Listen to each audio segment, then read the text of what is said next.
একটি অমূল্য সম্পদ। আমরা যখন চোখ বন্ধ করি তখনই আমরা টের পাই যে চোখ না থাকলে আমাদের জীবনটাই বৃথা বলে মনে হয়। এজন্য একদম ছোটবেলা থেকেই আমাদের চোখের পরীক্ষা করা উচিত।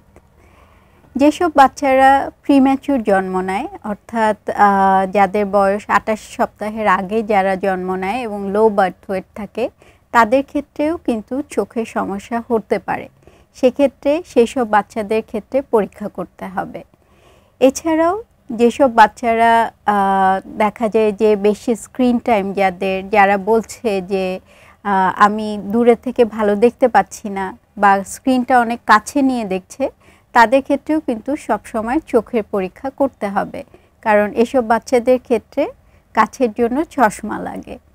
এরপর যখন 18 বছর বয়স বা আস্তে আস্তে যখন বয়সটা বাড়তে থাকে, যখন 40-এর কাছাকাছি যায়, তখন দেখা যায় যে আমাদের চোখে কাছের জন্য চশমা লাগা শুরু হয়।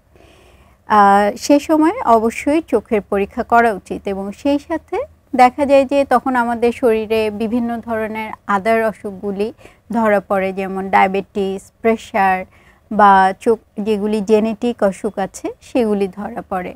সেগুলির সাথেও কিন্তু চোখের সম্পর্ক আছে।